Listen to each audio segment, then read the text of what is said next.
Hello, dear friends, dear colleagues, dear speakers, dear participants in the Learning Planet Festival. Good morning, good afternoon, good evening for many of you too.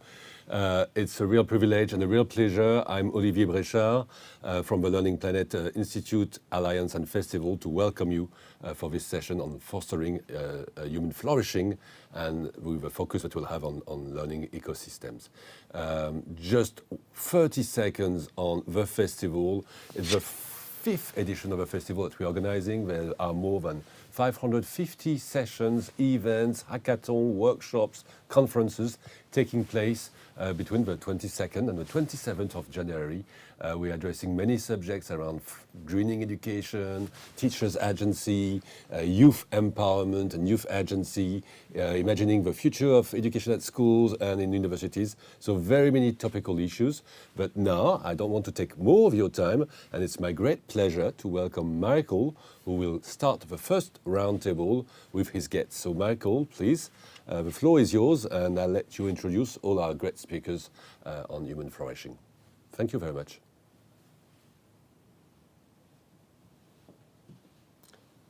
I don't know if Michael heard me. Michael Stevenson?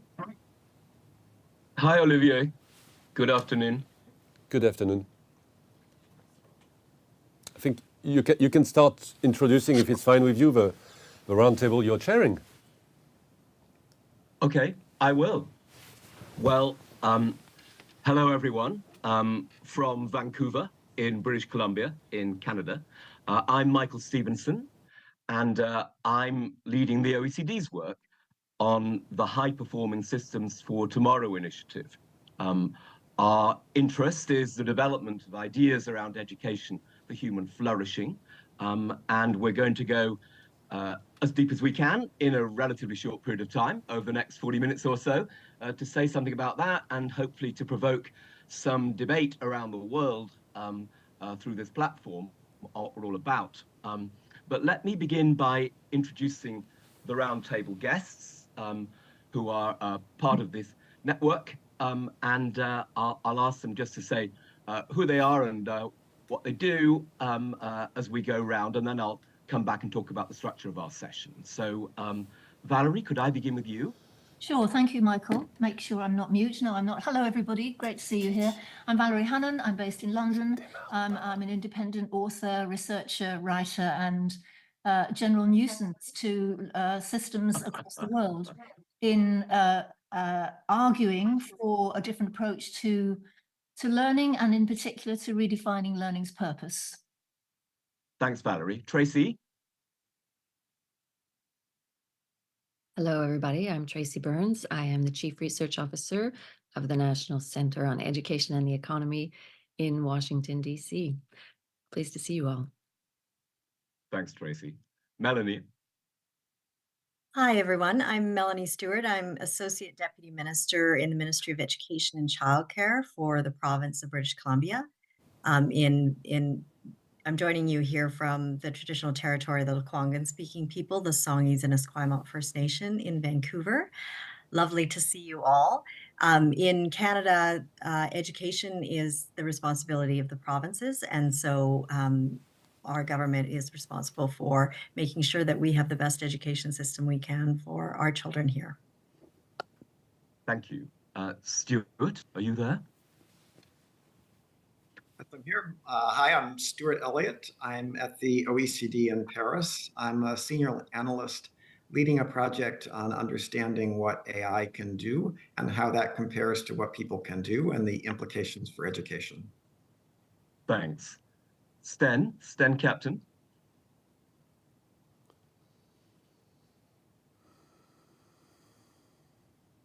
Wonder if you're there, Sten.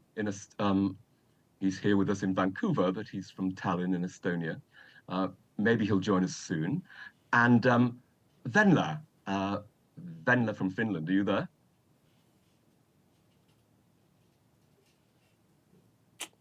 Ils sont pas là, les autres speakers dont ils parlent?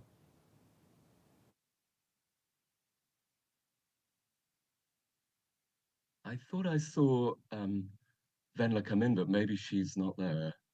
but maybe she'll join us before long. But anyway, we're hoping to be joined very soon by two heads of strategy from the Nordic countries, Sten Captain, who works in Estonia, and Venla Bernikas, who works in Finland increasingly on education for human flourishing itself. So we'll hope they join us before long. Our format, I'm just going to say a bit about what we mean by education for human flourishing to kick us off.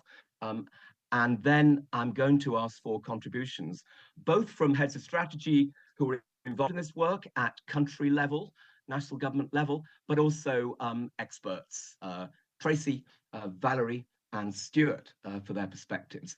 And then we'll throw it open and we will see what ideas you all bring to the party, wherever you may be. So, High Performing Systems for Tomorrow is a grand title.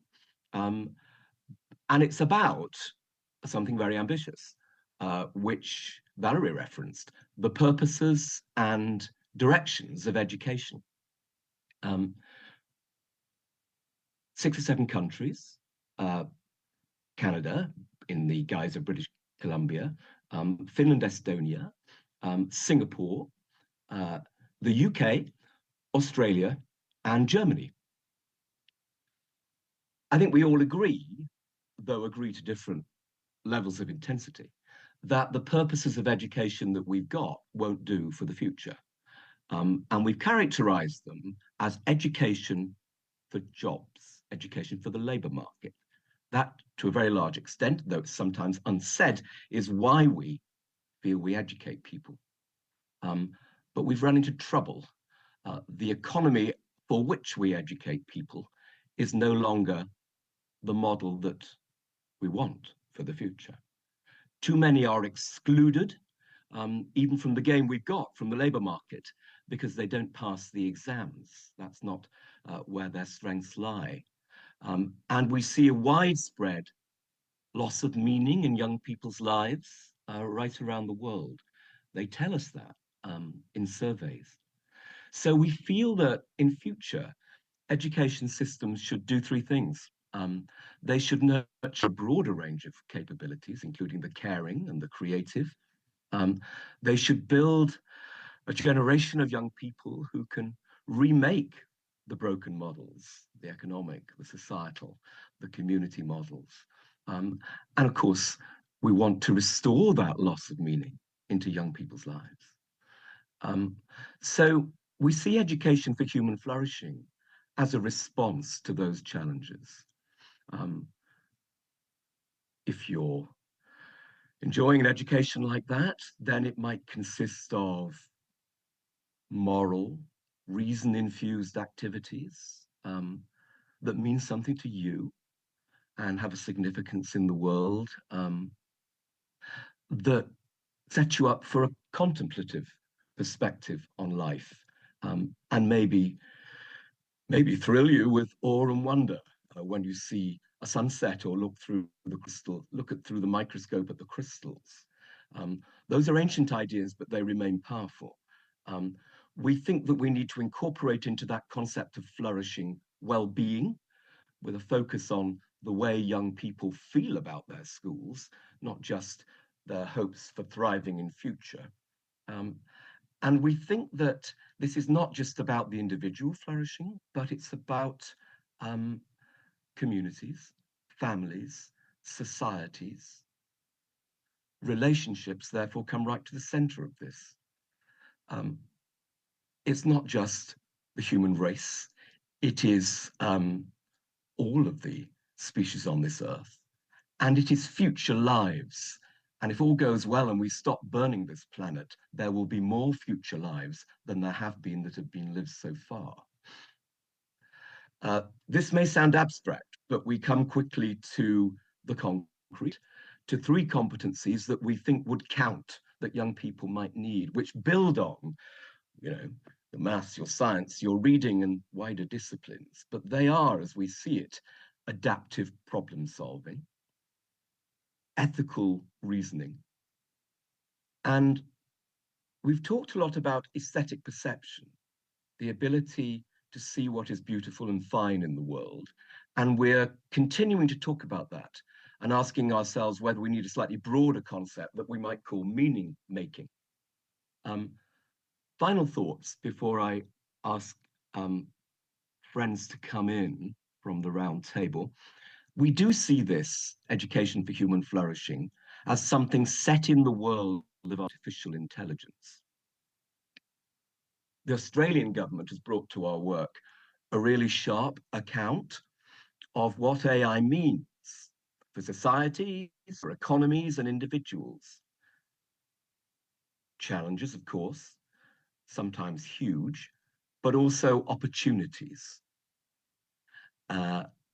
Just one example in the societal space, we know there's huge opportunities to make policy better using big data sets towards things we care about, like inclusion. But on the other side of the equation, we see the manipulation of information, wars on our democracies by unscrupulous characters, pure fraud and deceit. So how do we handle the multiple dimensions of AI to make sure that we're not driven off course with these system principles that we care about in education? And I think, how do we build these capacities and competencies that we're talking about so that people make the best use of an AI world? And we're looking not just at AI today, generative AI, narrow AI solves the problems we ask it to solve. We're looking at general purpose AI, which may be only a generation or two away and could lead to the development of, at worst, a single AI that hoovers up all of the resources on this planet and has no good intentions at all. So education for human flourishing has a super goal, which is to shape the eventual AI that we get in the interests of flourishing. A hard task, but a dramatic one. So at a high level, that's what we're about. We're thinking through then what learning environments would support education for human flourishing, what kind of teaching profession would you need, what kind of systems would we need, how would we design those? And because metrics are always with us, at least they are at the OECD, we need to think about how we would know the extent to which our young people are becoming expert in these new competencies. Though I think it will be very important that that measurement took place in kinder and more sophisticated ways than we do it today. So that's the story. I hope its lineaments are kind of coming through the conversation here, and you can see what I'm talking about. But I wanted to begin to go around the table and to begin with Melanie, who is here with me in British Columbia this week and is Associate Deputy Minister responsible for young people and their futures. And Melanie, really to ask you, because you've been a really strong supporter of this work, why is it important, do you think, and what is its value and potential in British Columbia? Thank you for that, Michael. I really appreciated how you were able to summarize what was incredibly rich conversation over the last couple of days into such a short, pithy statement. Because there were so many great insights that came out of the last couple of days, and really that have been coming out of this work, this phase 2 of the HPST project. I think for British Columbia, just to sort of set the scene a little bit, it was almost a decade ago, maybe a little bit more than that, that British Columbia embarked on our own form of education transformation. And it was a recognition that it was no longer enough to educate our children in terms of knowledge, content, and facts.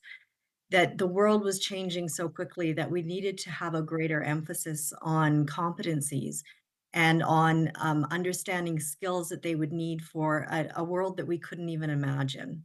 And so we embarked on a process that was very collaborative, that was a co-construction of a new approach to curriculum that was based on a model that very simple model of know, do, understand. And part of that was about, as Michael suggested, not just thinking about ourselves as creating workers for the future, but as helping people, young people, to find their purpose and meaning, to be critical thinkers in the world, and to contribute to society in a positive way.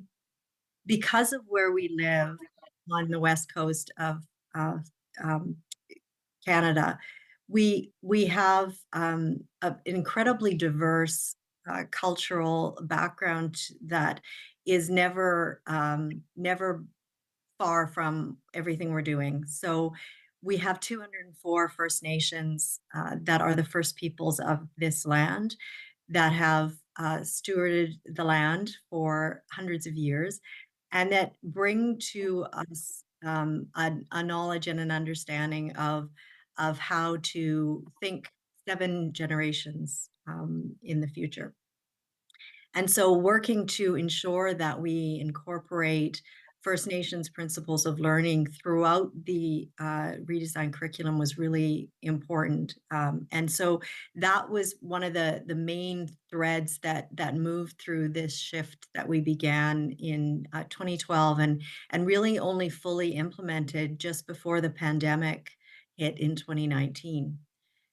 I think what's been so helpful for us in being engaged in the HPST work is finding like-minded systems in the world that help us to continue to feel that that direction that we started on over a decade ago was really the right one in terms of setting our kids up for success and for being those flexible, compassionate people that we need to solve the world's problems in the future, to be able to take on things like climate change, and to understand shifts in power dynamics in the world, to understand the polarization and politicization, to maybe help us restore some faith in some of the institutions like democracy and public education that we have, and to really move our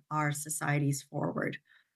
There's certainly, I think, um, what came out in the conversations over the last couple of days is a recognition that there's also a drive towards a bit of a back to basics approach, which is a tension that is in some ways perhaps calling us back to a different way of thinking. And so I think it was useful for all of us to share experiences, those tensions and demands that we're facing, and to think about how we get our narrative straight, so that we are able to paint a compelling picture for decision makers around why what we're doing in education um, is is um, is the right direction in terms of preparing our students for the future.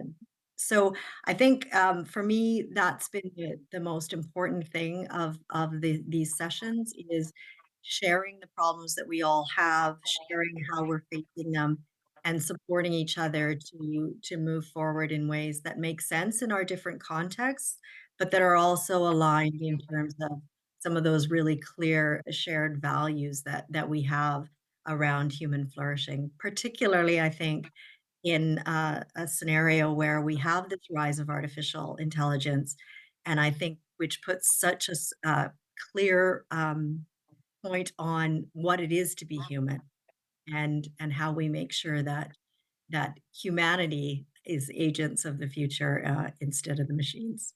So maybe I'll just leave it there. I've probably spoken too much. That's Thanks, Mike.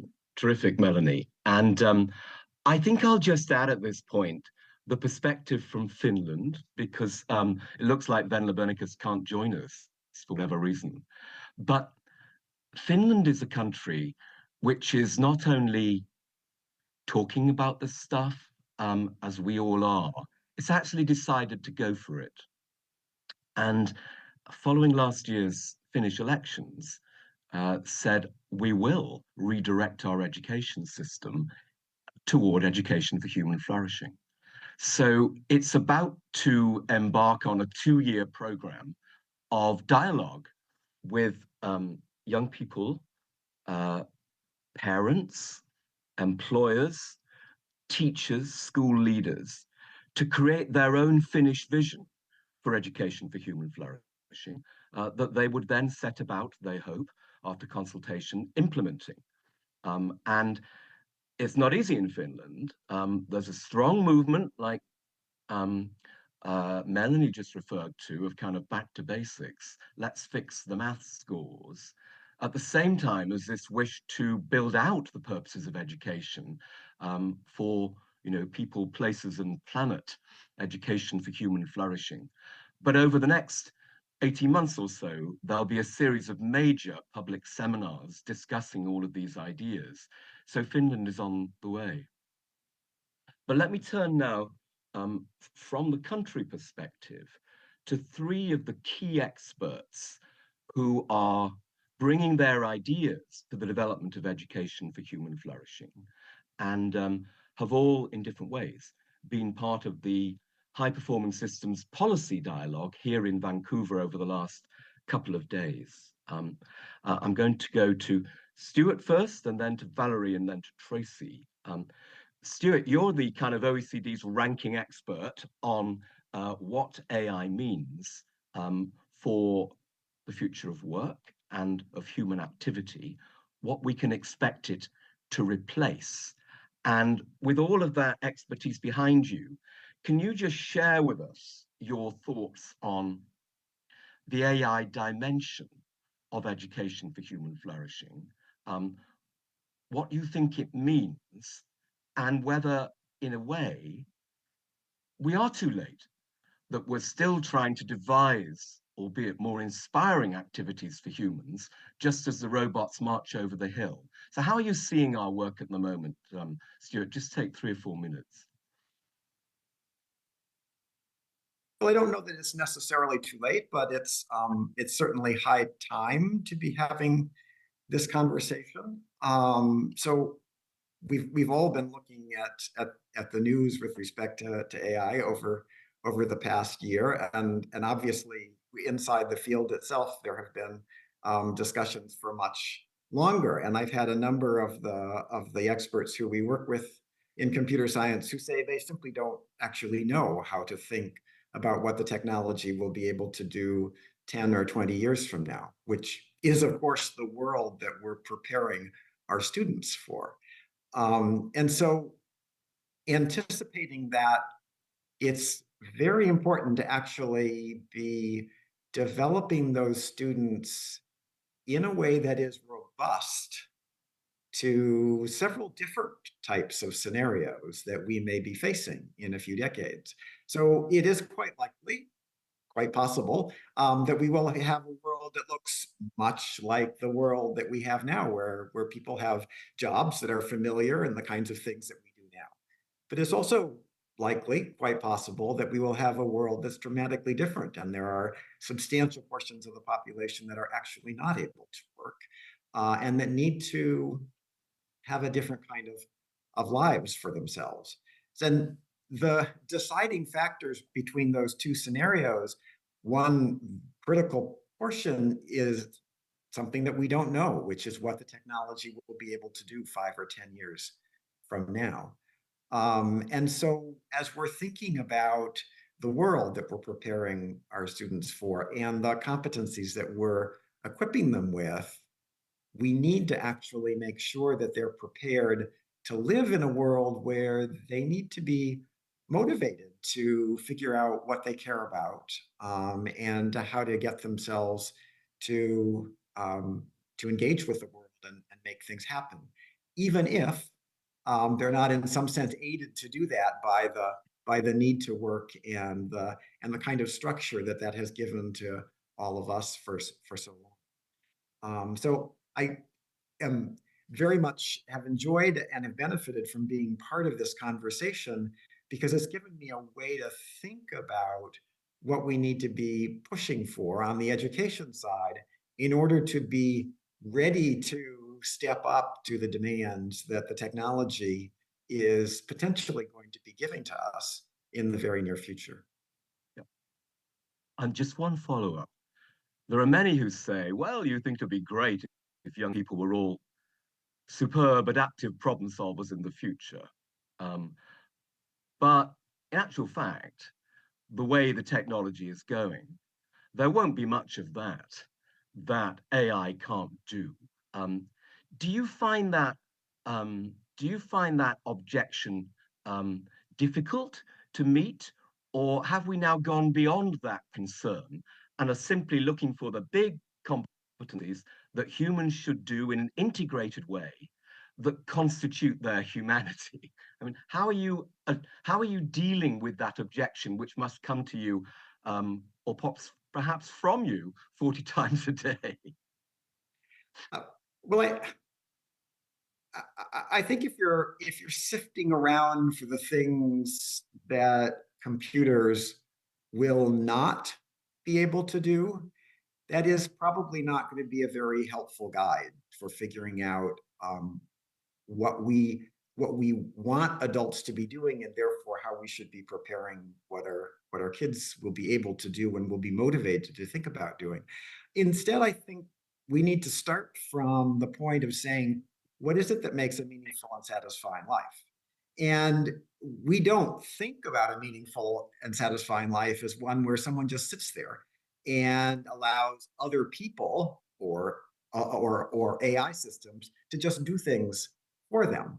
And so the idea of sort of pulling out all the things that AI is likely to be able to do in the future and sort of saying, okay, there's no reason for people to do those things, that is probably not the right answer.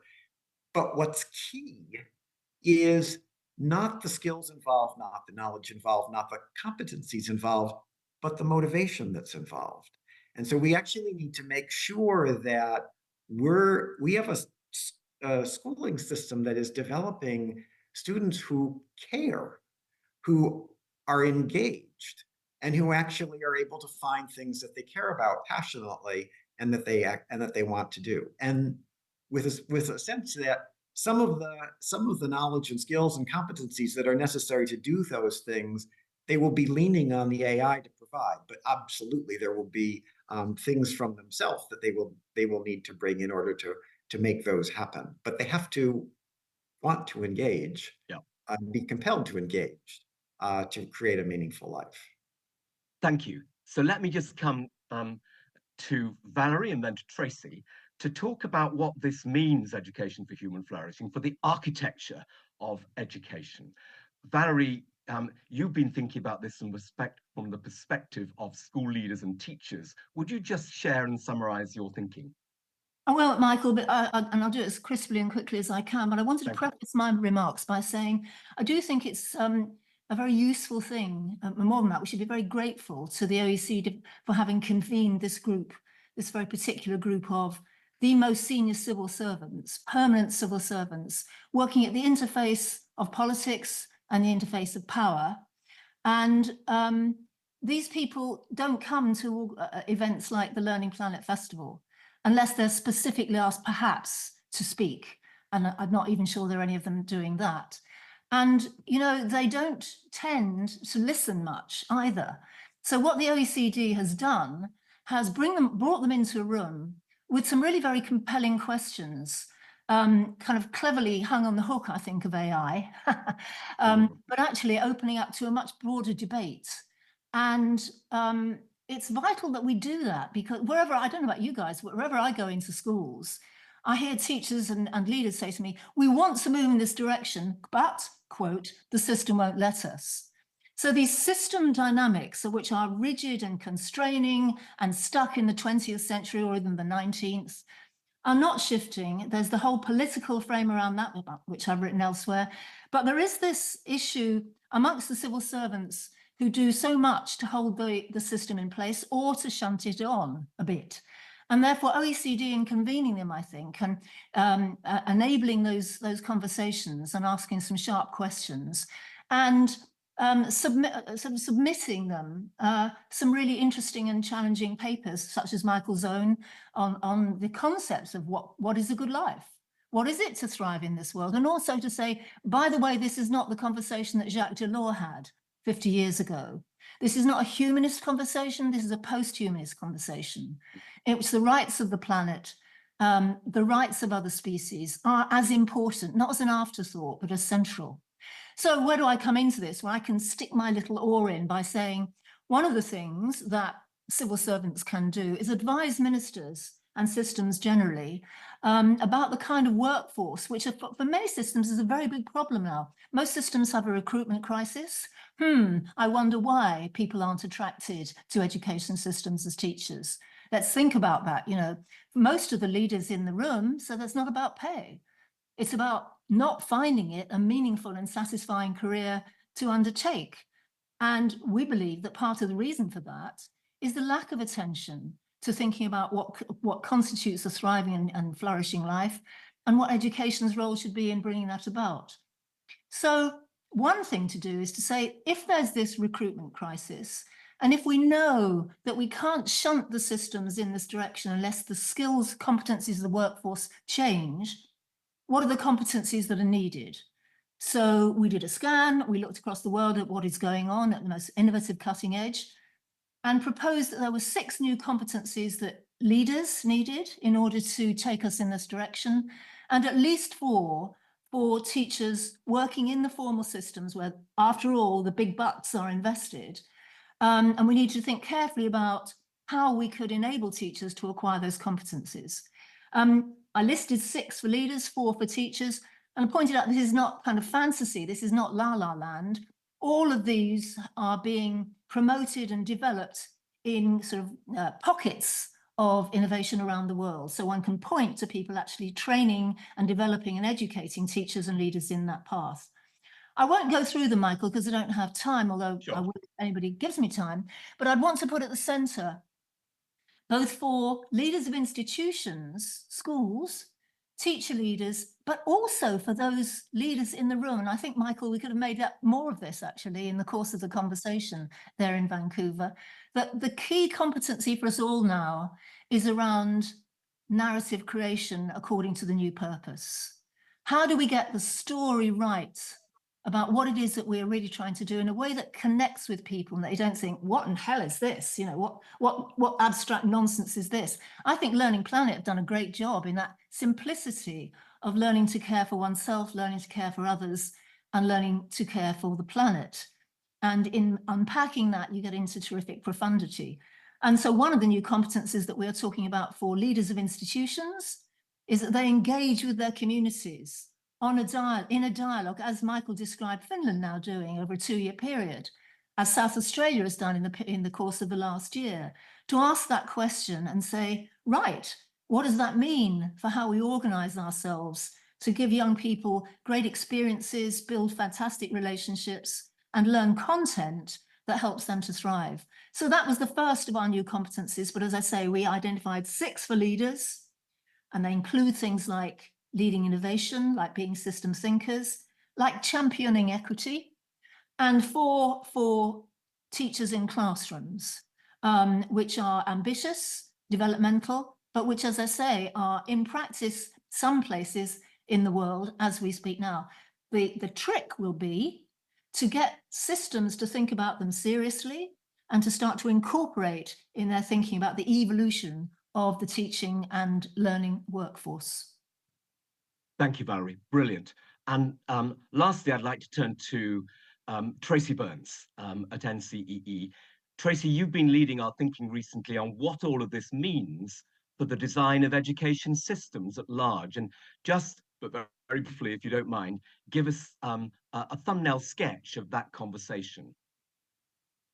Absolutely, and thanks, Michael.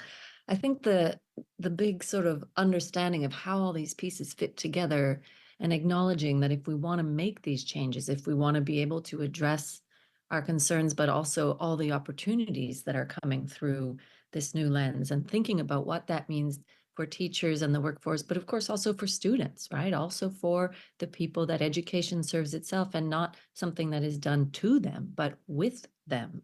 So very much having an inclusive, open conversation that actually means that we are deciding these things together. From a systems perspective, I'm just going to highlight 3 tensions that exist inherently and that need to be decided, I would say, together. The first one is, if we are trying to achieve this vision, there's a tension between what we are transforming and what we're modernizing. So what, transforming is radical disruptive change, modernizing is incremental improvement. Both of these things are going to be needed, actually. We don't want to throw out the parts that are working. We don't want to throw out the importance of the relationship between teachers and students, for example, but we do want to look at things that are no longer fit for purpose. And we want to ask, what are those things and how do we want to change them and transform them? So that's one big tension that needs to be discussed, and openly discussed, obviously. A second one is a tension between the global and the local. And it doesn't need to be a tension in a sort of negative way, but it's in a productive way. It's an interesting thing to think about, because in fact, globally, we're able to have this conversation because we have common goals. We also have shared knowledge. We have equal rights and responsibilities as people invested in education. But of course, on the local level, there are concrete needs, there's stakeholder engagement to take care of, there's autonomy. And so balancing that local autonomy and engagement, but also engagement with national system-wide goals, is actually really crucial, particularly in a borderless digital world. And those questions around how do you want to do that, actors obviously have diverging and sometimes conflicting perspectives. And one of the big questions is, how do you want to resolve both tensions and inconsistencies that might emerge around national or even international priorities versus local ones? And then the third one, just to sort of add more information, is this tension that exists and has always existed, by the way, it's not new, between innovation, so creating and involving for improvement, which if you look at any policy document, everybody wants innovation in education, innovative teachers, creativity, but also risk avoidance, right? Which is minimizing risk and error. And that is a very valid, these are children's lives. There's actual, there's an actual ethical imperative that we do that as much as possible. But these two requirements are actually in tension with each other. And so thinking through the balance between creative innovation, open spaces, but responsible risk management and minimization of risk is actually really important. But in order to do that, we also have to ask the question, not just what is the cost of when something goes wrong, but the cost of inaction. So if we don't actually move because we're afraid of risk, there's a cost that's actually involved in that as well. So how do we want to think about that for our accountability systems, for example, for how we engage with people? And how do we want to have a conversation in education about what it means to take risks? Risks is not a word that people like to use in education, right? But it's something that is important if you want to try new things, if you want to innovate. Taking risks is actually an important part of the process, and that involves the possibility of failure. So how do we want to think about that, and how do we responsibly want to move together on these questions? Thank you, Tracy. So there you are. That's the story from a number of us who are involved in this work. And I think, Olivier, back in Paris, in a moment, I'll hand back to you to initiate the second roundtable, which is also looking at education for human flourishing, but through the lens of local learning ecosystems in the South. But just before I do that, Olivier, just to say where this work goes next.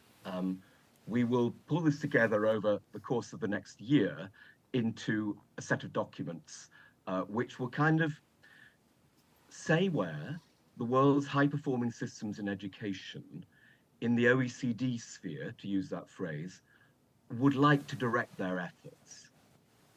We'll then go on and think about how you entrench and operationalize all of that.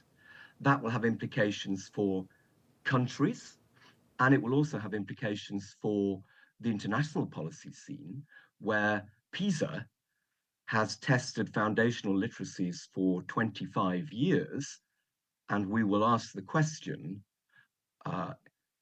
how might PISA evolve and other ways of thinking about the comparison of young people around the world, moving into these new areas of competency and critically finding better ways to assess anybody than those that we have today. So these are high stakes that we're working with these countries in the hope that we can turn a corner and fit education for the world that has come into being these last few years. Olivier, it may well be that there'll be questions around all of this, but perhaps the best time for that discussion is after the next roundtable. So I'll hand back to you in Paris. Thank you very much to all the speakers. Thank you very much, Michael. We will soon be with Vishal, who is going to moderate the second part of our roundtable. I think it's good that we keep the question for the end instead, so that we manage to speak. But Stan Captain has joined us. He was one of the speakers in the first roundtable. Maybe you have one quick question to welcome him. I don't know how you want, Michael.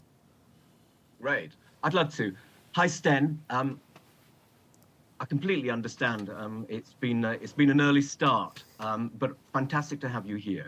Just as we close this conversation on education for human flourishing with the high-performing systems, just give us your sense of what the potential of this work is and why it matters to Estonia, and see if you can do all of that in 2 minutes.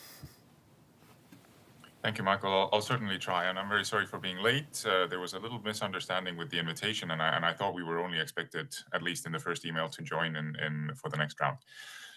But briefly, to go over what Michael has just asked. From the onset, we have been very happy, and it's been very easy for us in many ways to work together with this work group involving Michael and other high-performing countries for this kind of education for human flourishing in this direction, because we found that our education strategy actually already has a lot of these ideas incorporated into it. So it's been very seamless, I would say, in many ways for us, and it definitely supports the direction in which we're going. But Michael, is there something more specific that you would like me to comment on this for the, yeah? Well, I might prompt you by saying this. If you look at the PISA that we've got, math, science, and reading, and an innovative domain every time, Estonia is the best country in Europe. You have a fantastic teaching stock. You have remarkable traditions. So what are you doing, and why are you thinking, let's put that not to one side, but let's build on it with a set of new competencies for our times that would enable young people to flourish in an AI world? What's in it for Estonia, Sten? Got it. So I think building upon it is the right idea. We're not necessarily trying to remove anything or destroy something that we've had before. I think central to the need for change is that there is a growing feeling, and we've had that in Estonia for a while, that the education system that we have now is not suitable for the people that exist now. It's not suitable for the kids that come into education. They're looking for something else. There's an expectation for something else. And I think what at some point was suitable and what everyone was happy with and they thought, was what education should look like is not what it is anymore. We see a definite need for there needs to be more attention on the psychological aspects of being a human. We need more with the strains we have on mental health, which everyone, of course, is well aware of. And it just seems like the way that students, we talk a lot about needing to enable students and allow them to have agency, but this is something that is also, this is the information that we're getting from students themselves and teachers. This is not something that this is not a kind of a top-down, something that someone read in a report that said that student agency is important and we should empower students. It's actually something that we're getting from the students and the teachers. So when we look at student satisfaction in Estonia, student satisfaction is quite low. Only 25% of students say that they're very happy with the education they're receiving. And one of the things that the students say, one of the main things that they say would change things for them would be to have more agency and for education to be more student-centered and to listen to them and take their kind of thoughts and wishes into account. And when you look at teachers, teachers equally say, they're a little bit milder in their wording. They say that they would want students to have more agency, where students say that they would like to have a lot more agency. So, but the direction is the same. So I'm not sure. It's maybe 2 minutes is already up, but maybe that's something also to note. But it was a very good 2 minutes. Thank you very much indeed. I'm so pleased you could join us at the end of the session. So with that summary, the Estonian perspective, let me go back to you, Olivier, and maybe then hand in due course to Vishal. But thank you very much. So thank you very much, Michael. Thank you very much to all our speakers, Stan, for this very interesting perspective. I just remember when we started working, something like 2 years ago, with Vishal, with you, Michael, with Valerie, with Rosie, who's in the room, on the local learning ecosystems report. At the beginning, I think AI wasn't very much in the perspective of our conversation, and it's soon, and in the last year, we see how time flies, because it soon obviously became part of the conversation also.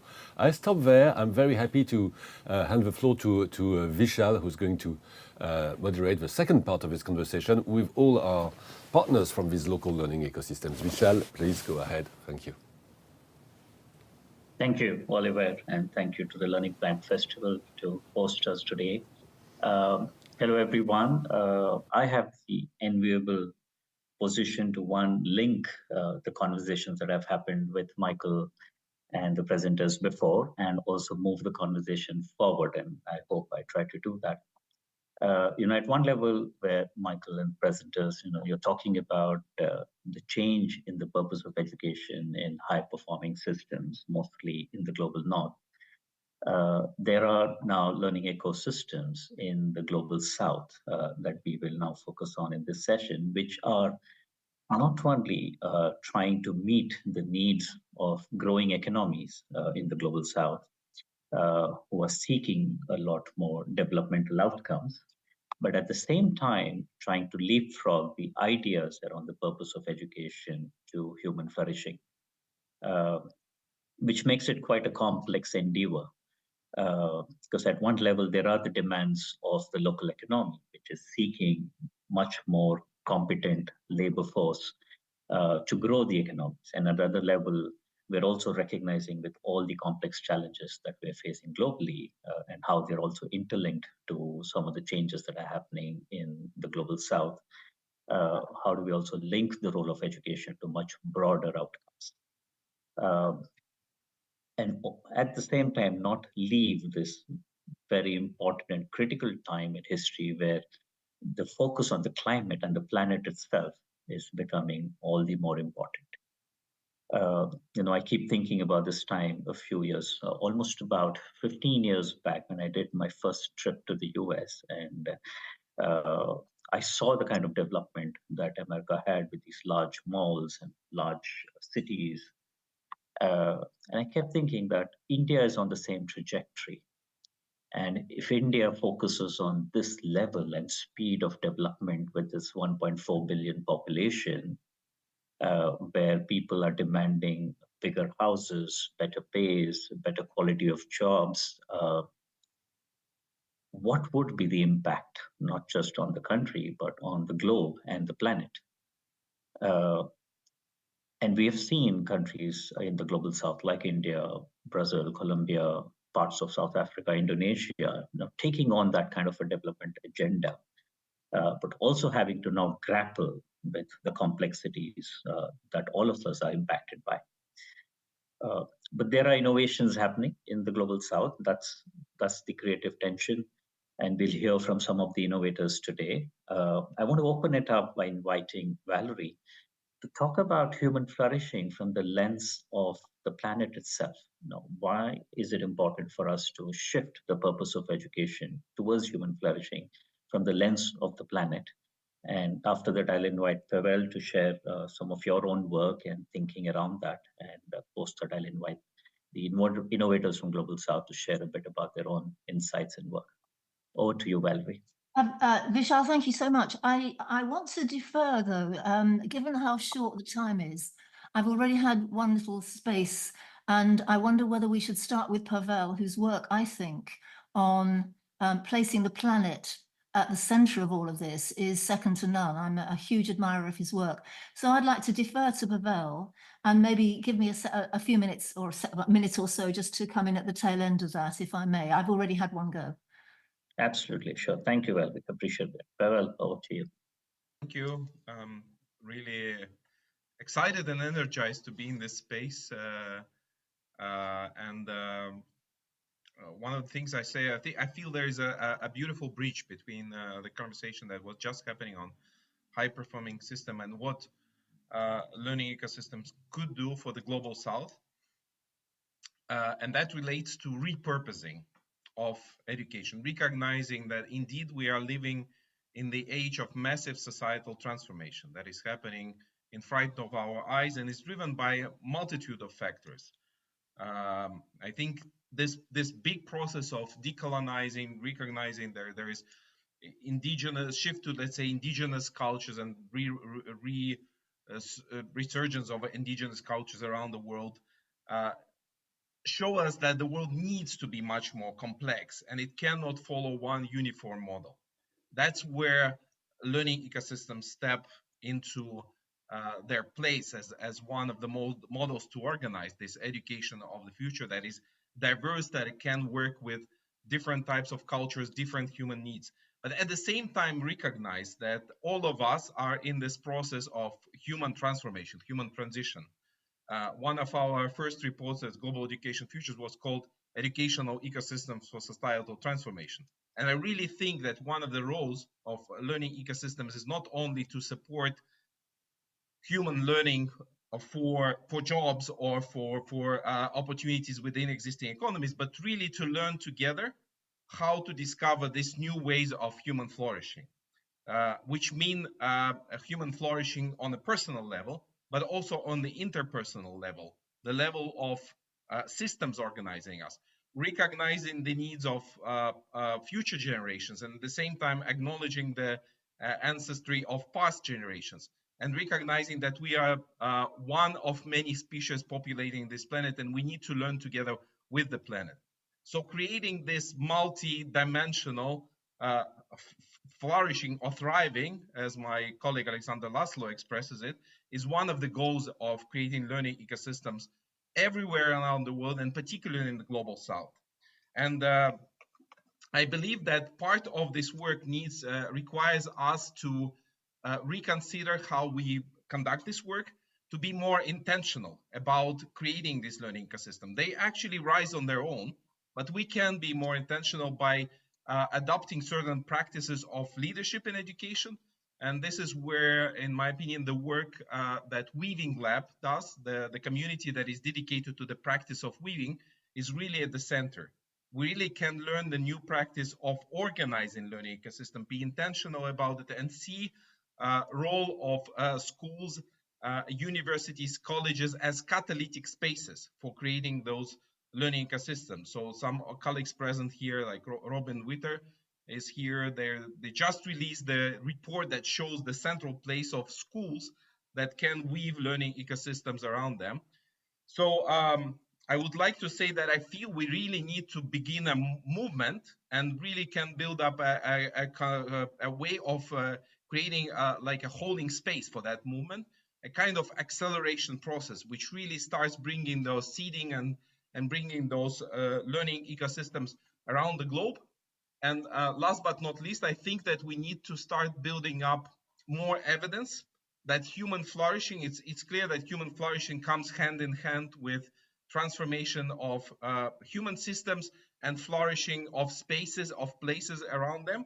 So seeing that learning ecosystems are not only there to, let's say, reorganize learning, to improve scores of students, but to create impact for a society, to bring dimensions such as peacemaking or cultivation of regenerative economy, or empowering citizens to be more proactive in their urban or village environments to collaborate with each other. So all of that is where learning ecosystems step into place. And this is where I think they are particularly needed for the global south as an alternative to, let's say, outdated, we all agree about this, outdated industrial model of education. Thank you very much. Thank you, Pavel. Valerie, do you want to add anything? Yeah, so I'll just come in on the back of that. Thank you. I think just a couple of additional points. In working with our colleagues who are just about to hear from, who are the inventors, initiators, leaders of these local learning ecosystems in the global south, a number of things have become apparent. One is it's imperative that the global north understands that this is not a one-way traffic anymore. The global north showing how education systems should be, and kind of in true colonial methods, you know, expecting the global south to fit in with the metrics, particularly PISA. So I said we should thank OECD a little bit earlier. We should also curse them, because they have given us PISA, which is so constrained thinking and practice across the north, and has laid that on the global south to some extent. And what you'll hear from the leaders of the local ecosystems who are present is that it's not possible to reject that entirely, because as Michael's pointed out, foundational literacies are important, but they're only one dimension, and they must be built upon and expanded upon, which is what these leaders are doing. So multiple different kinds of goals around conceptions of thriving, which are not laid on the communities, but as Franco Mosso, I'm sure will say, are developed by communities themselves. And the second point I want to make is that I think the key contribution also is the elevation, and I think that Melanie Stewart touched on this, of Indigenous ways of understanding and Indigenous systems of knowledge, which have previously been despised and set aside.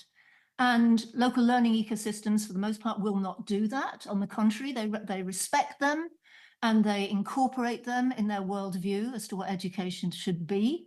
And that is something that the global north needs to learn big time. And it is very interesting to me. I'm going to finish on the note of convergence. One, a conversion in knowledge systems. I was transfixed the other day to hear that scientists across the world now are thinking about this phenomenon of panpsychism. That is to say that scientists are starting to understand or propose new understandings around the notion that consciousness is present right across the universe, not just inside humans' heads or animals' heads possibly, but at the cellular level, the level of electrons. And how does that converge with Indigenous knowledge systems who see consciousness imbued in all the natural world? I think it's absolutely fascinating. And the other convergence is, as Michael set out at the top of the conversation, can we get these people who are in huge positions of power, wielding the power to deploy the huge bulk of monies and resources available for education, to think and listen and learn from what is going on in these sharp points of innovation in other parts of the world? If we can engineer some kind of conversation there, I think that would be a real breakthrough. Whether it's possible, I don't know, but we're going to give it a bash in the next couple of years. Thank you. Thank you, Valerie. I think what's important to recognize is that beyond what Valerie is saying, now we will listen to learning ecosystem approaches that have actually made this possible in their own context, built their own understanding of what human flourishing means in their context, and how to do it across large ecosystems at scale. So let's go over to Latin America first, and I'll invite Luis to share a bit about your own learning ecosystem and what have been some of the learnings and insights you've had. Thank you very much, Vishal. It's a pleasure to be here with all of you. And the initiative I would like to share has to do with what we have called nature-based education and learning networks. And it has to do with ecosystems or learning ecosystems that actually work with nature within cities to acknowledge, that humans only exist in context. And this is one of the important learnings, because as humans realized, we exist as mammals. And actually, we're not even mammals. You know, there's millions of species that compose us, of bacteria and all kinds of things that are within us. We are nature. So ultimately, we're much more than what we believe we are. And as we started working with teachers and schools and students and nature within cities, you know, breaking down the separation and all the barriers of understanding that create that separation, we've realized that it is critical to awaken that capacity to deeply connect back into who we really are. And we are just part of an interconnected, interdependent system that's constantly in interactions. Those interactions can lead us to have the capacity to flourish. But flourishing, you know, is not an individual, you know, process. Flourishing is a highly collective and complex process. So what does it really mean to flourish? You know, human flourishing requires a life to flourish. So education has to embrace this. And I believe, you know, nature has a huge role. Historically, education has removed itself from nature and actually made nature an object of study, but it reinforces constantly that separation. Nonetheless, it is critical, especially this moment of the planet where we're really not even in the border of collapse. We're already starting to fall into all these cycles of complexities, that, you know, we really bring nature into education, into learning, and we take education out into nature in such a way that we can really start understanding the dynamics that have the capacity to give us conditions for life to thrive. And I think this is fundamental. So within our learning ecosystem, we work at 3 levels. So really working with the individuals, especially teachers and students, or teachers, because they facilitate the experiences with students, to really move deeply and connect with themselves and connect themselves with nature. And these two connections ultimately evolve to help them become connectors and weavers of students, of community, of other actors within cities, and being able to start thinking collectively as a larger organism. And I think this is key, because people realize that as individuals, there is meaning in their own flourishing, but that meaning is very little when compared to flourishing in a collective meaning. And they start realizing this collective meaning and bringing it into education. So I think that is fundamental.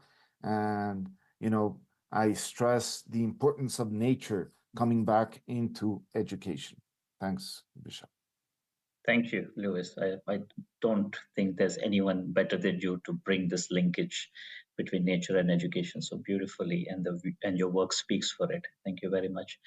Franco, I invite you to share a bit about your work and the learning ecosystem that you are developing. Thank you, Vishal, and hi everyone. I think my case is about transforming education to broaden the purpose of why we're educating kids in a local community in a rural district in my country. You know, I still remember the time where I realized that kids from 3 to 17 years old, they spend 18,000 hours in classrooms. And I keep that number because I think it's a staggering amount of hours. And then I usually, you know, I talk with students every day and I ask them, so why do you think you spend 18,000 hours? And usually all what they hear is related to economics, no? Like this is what they tell me, you know? This is what I'm hearing around at the dinner table, at school, etc. Just get the highest paying job possible and go for it. And nothing about all the other parts of life, no? That are important to a human being's life. That's how much I love the concept of human flourishing. You're going to be part of a member of a family.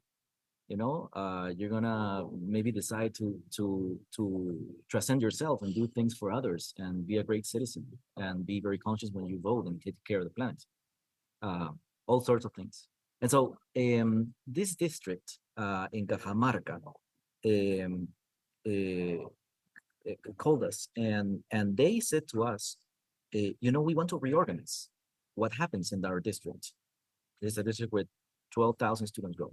We're going to reorganize this so that the reason why this, almost exactly how they said it, the reason why they're doing this education is so our students can become change makers. We don't want a one or two change makers, we want everyone to grow as change makers. And that is the reason why I want to do education. So we set up an intergenerational process of listening to each other, several months, with students, teachers, all kinds of roles from the community, because this community wanted to disrupt its own ecosystem towards a different purpose of education. No, it said, this is a wonderful opportunity to see how this community will disrupt itself through what until then, it was some months ago, I saw as a great idea, but I couldn't find the case in Peru where it was actually happening, a community that was actually broadening the purpose. And then it started to happen. This community started to, we were talking, clarifying what citizenship and agency and student leadership might mean in their context. We all got inspired, clear about what was happening, reviewing literature about this other kind of purpose and how would that look like. And then started, between all this diversity, crafting this shifting of the system. And to shift, formal and informal institutions have to change. So there was a new policy to gather data, because we only gather data of mathematics and literacy. So they said, we're going to create a new body of data to start tracking this new purpose of education and how we're doing, developing students as change makers. The public budget, they started shifting it to put more resources behind the strategy. They found new ways of developing leadership, and every school now has an intergenerational task force of students and adults who are disrupting the curriculum. The curriculum in schools now is changing. They're opening up spaces that are like during the school hours, they're opening up spaces where students are leading the learning of other students. So even changing the notion of who teaches who, I'm getting, I don't know, every 3 weeks, I get pictures from students saying, hey, Franco, look, I'm running my workshop and it's a 15-year-old. And those adult leaders are giving those spaces, right? Or psychologists or a teacher. And then there are also convenings, right? For people to weave connections and develop the trust across schools, across roles, to hold themselves accountable and inspire themselves to do more and to create a new narrative. Now there is a thriving network of student leaders that are, you any day now in the offices of the district, you can find some of these student leaders. They're working together on the next part of the policy, like trying to see what else to do. And at the end of the year, they develop new ways of recognition, because that the system has to signal to all the people, what does it mean to flourish as a human being, and what are we being successful for? So they develop recognition processes, formal recognition processes, to recognize students that were contributing to their community and adults that were being allies. Franco, can I just invite you to bring it to a close? Yes. So I think that the learning ecosystem just gives you a perspective that formal and informal institutions are important, skills are important just as mindsets, and that the collective power of people is important just as individual roles. And extremely excited because they have a great plan for this year, and really hopeful what will happen there in the country. Thank you, Franco. Yeah, we could listen to the innovation that you're working on for much longer, and really appreciate you kind of condensing it. And what's fascinating in both your work and Lewis's work is that this kind of learning ecosystems are built in public education systems, and they focus deeply on equity. So I'm going to invite Desi now from Indonesia. We're going to go all across the world to Indonesia. And Desi, I know your work is deeply entrenched in the idea of equity. So I'd love to hear about your learning ecosystem. And if you could just condense it in about 3 minutes, that'd be wonderful. Thank you. Okay. Thank you, Vishal. Hi, everyone. Yes, I will start it why what we are doing right now, that because of the education system in our country is more about to prepare the graduate to become a labor. So that's why the lack of so many things. Because of that, then we try how to make them relate to the life, and then they know who they are and then what they want to do in the life.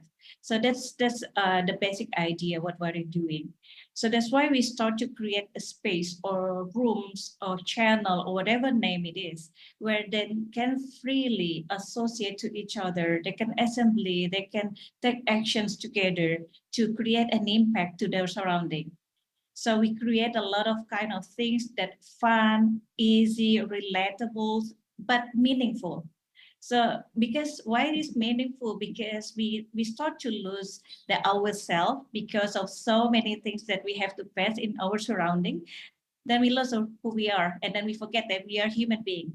So that's why it's the idea what we started 3 years ago. And then I was invited by Ministry of Education. Now I'm a lead the national team to transforming higher educations. Then because the government start to have what they call it emancipated learning. Then we use the same models to engage higher education students to go beyond the classroom. So they start to work, look what their surrounding, and then how they can contribute with the knowledge they have in the theoretically they have in the classroom for up to 3 semesters. Then what happens? So in the 2022, we mobilized 200,000 students out of the classroom.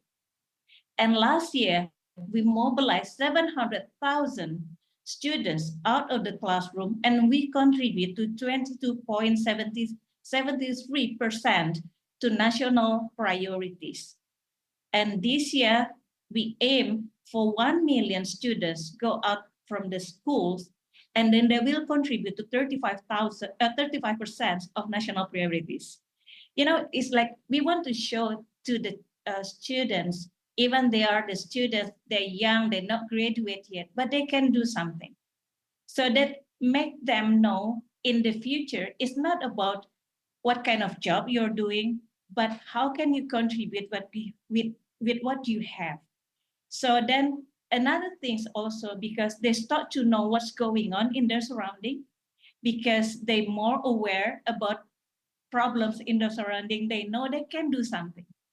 So here is not only about the students, but also about everyone in the society, government, industry, and also the society gives space to the youth, to the students to take and to involve to the current issues, and then give them a trust because they can contribute again. So that's what we are doing right now, the learning ecosystem we create in Indonesia. Thank you. Thank you, Tessie. I think the numbers are mind-boggling. And it really shows that in complex systems like Indonesia, India, Latin America, that it's not just about the innovations, but being able to design these innovations and learning ecosystems at massive scale. And I think that's important to consider. And this will take me to India, or to the Life Skills Collaborative. Arjun, thank you for joining us today here. And the Life Skills Collaborative has introduced the transformation in education, in public education systems across the country. And I'd love Arjun to talk a bit about the learning ecosystem that you've developed. Thank you. Thank you, Vishal, and good evening, everyone. Thank you for having me here. It's been fascinating listening to all the wonderful stories, and I'm happy to add Life Skills Collaborative's journey so far. The Life Skills Collaborative's idea of bringing people together for collaborative action is focusing on building life skills in young people to help them thrive. And the idea kind of stems from what is it that we need to do to help young people thrive? And the focus that we've chosen to kind of work on is life skills and what needs to be done. And essentially what we found was a lot of the work that we saw on life skills in that space was done for the global north. And we didn't find enough voice and enough context from an Indian point of view on what do these life skills mean for young people. And with that in mind, we've been able to bring together not-for-profits, for-profits, state government officials, funders, all of them on the same table to kind of think about what is it that needs to be done to contextualize the approach of life skills for young people in India. And we've done it in two parts. We've focused on public education systems where we've built assessment tool. We try to standardize the definitions around life skills and how we talk about life skills. And because life skills are so contextual in a country which is as diverse as India, the context changes from state to state. And what grit could possibly mean and how do you approach grit for a young person could mean very different things, and the approaches could be very different. And it became very important for us to hear from young people on the ground in terms of their understanding and their not just young people actually.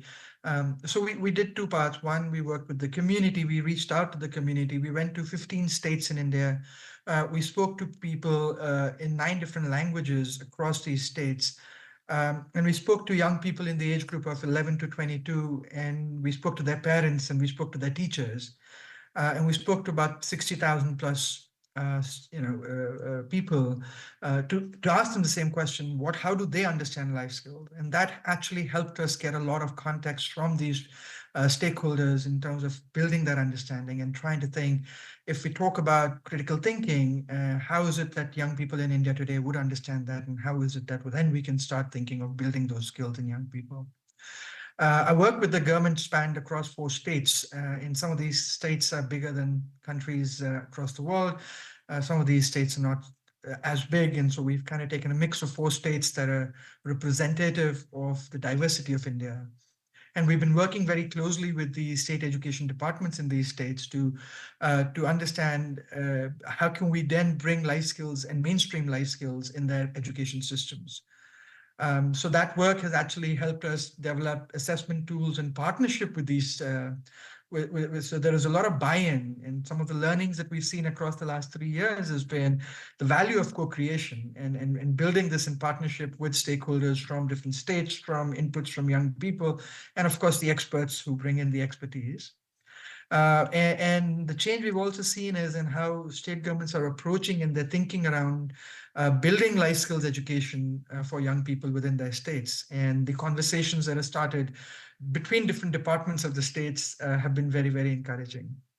And lastly, I just want to add here that we've also been taking this as a platform to the ecosystem, and we've created mediums of interaction between organizations, between states, between stakeholders, between individuals, and we've created platforms where we bring people together on a quarterly basis, and we encourage people to share and learn from each other.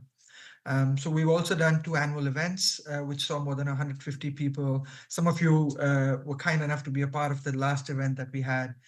But what we've seen in the last 3 years is that a systemic effort to try and bring about change does benefit a lot from collaborative action and co-creation. I'm going to pause here given time, but happy to take up questions later. Thank you. Thank you, Arjun. And just to add a bit more context to India, because I'm also based here and part of the Life Skills Collaborative, there are over 330 million children who go to school in India. And to mainstream life skills as an approach through a learning ecosystem strategy. And through that, then shifting the narrative on the core purpose of education to thriving is something that the Life Skills Collaborative has achieved in just 3 years in a country like India. So again, I think as Michael and Valerie were both mentioning that this transfer of innovation at scale, innovation with equity, and innovation inside public education systems can definitely happen from the global south to the global north, because as Arjun mentioned, some of the states itself that we work in are much larger than the countries, many of the countries. We move on to the last speaker for this session, Jean from Teach for All. Jean, I know you haven't been part of the study, but you have followed this thinking of the learning ecosystems approach in the work at Teach for All. So I'd love to hear your reflections.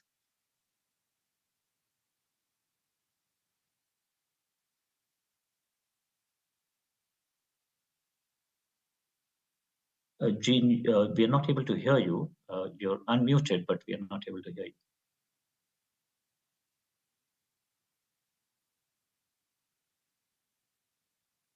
No, not yet.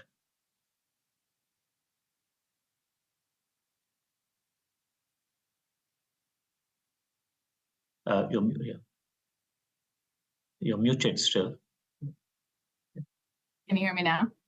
Yes, yes, we can hear you. Thank you. Okay. Yes, please go ahead. Sorry, I'm currently out of my normal work arrangement because my teachers, the public school that my 3 children go to, the teachers are on strike. So I'm out of the house while kids are home with my husband, so I don't have my usual tech set up. In any case, I think just listening to the conversation from both of these really rich discussions, maybe I can contribute sort of 2 learning questions that I think are really at the heart of this. I'm coming as the head of research for the Teach for All Network. And these are questions that we focused on, but also think are really important for us as global stakeholders to be thinking about. And so the first is, how can we develop contextually appropriate approaches to developing and supporting teachers in classrooms now, within systems now, to grow what we call student leadership, but flourishing, thriving, choose the words that you want. And how can we shift systems and ecosystems to do this? And on the first question, as a network, we've been pursuing our own research and learning related to this question, taking advantage of the teachers working in 60 different contexts where children are in mostly marginalized communities, and seeing, in spite of incentives and systems pointing in the contrary direction, that there are transformational teachers that are growing agency, awareness, connectedness, well-being. And so as a network and a community, I think to advance this further, we need to learn more from those kinds of transformational teachers, but more about the how do we get the good teachers to get to great on these questions. When you look at the Global South, and the largest part of our network is in sub-Saharan Africa, and also the largest, growing youth population. And the conversation there is so predominantly about mastery first and human flourishing second. And so I think we need to bridge that gap and generate real evidence on that potentially false dichotomy, but it's hard work. And a part of the puzzle, to what some speakers have pointed to, is better measurement of these competencies that we're all talking about at the classroom and school system level. And the second question that we've done some work on that relates to the ecosystem work that you all have been a part of is how systems. We did a participatory research project in the last year in our network and did an external evidence review, and we identified sort of 5 main strategies for developing collective leadership in systems. And those are recruiting and developing a critical mass of diverse, purpose-driven leaders. We're all talking about alternative purposes, but the long game is to start bringing our talented people and diverse voices into education early in their careers. The second is developing those mindsets and capacities to engage in collective work. If we want to transform systems, we're all acknowledging there's a collective aspect to that, and we're all acknowledging that there are both mindsets and skill sets that are not often the purview of traditional leadership development programs, and those are often overlooked. The third is about network building, and I've heard many examples of local ecosystem network building, connecting to build trust, relationships that make transformation or modernization happen. And the last is about convening. So many of these examples are about bringing stakeholders together to convene, to create spaces. Here we're talking at the global level, at the local level as well. And all too often each of us are only focused on one of these things, but I think our bet is that all of these coming together could be really transformational, and we can help champion, I think, these leverage points as ways to transform systems. And we need more research on it. We need more research to understand the how of these approaches as well. I'll stop there. Thank you, Jean. And I think the work of Teach for All in also building proximate leadership at the local level contextually, I think is just so powerful in shifting some of these narratives. Unfortunately, we just run out of time, and I know these conversations need to happen in this learning ecosystem with social sector leaders, educators, teachers, decision makers, policymakers, bureaucrats. So we hope to convene more conversations like this as we start developing more of the understanding of the learning ecosystems. But I want to close with what Valerie said earlier. I think what's definitely shifting is the narratives around the purpose of education are shifting. They're shifting all across the world, which is what is really exciting. That we are constantly now building these new narratives around human flourishing, thriving, whole child development, and building our own strategies in our context around how do we approach this new narrative. But is it through the learning ecosystems approach? Is it through bringing nature? Is it through having intergenerational dialogue? Is it through convenings? Is it to shift what co-curriculums are, what research needs to happen?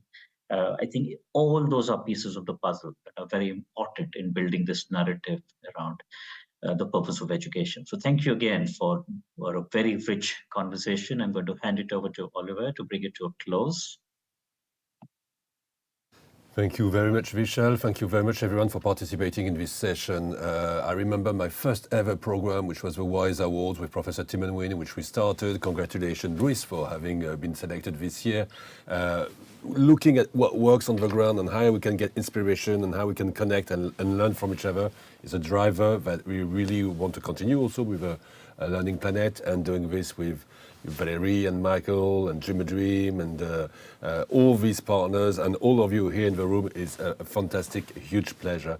I'm afraid indeed we have to stop quite quickly because of a studio also issue to get into Afghanistan in a few minutes on our side.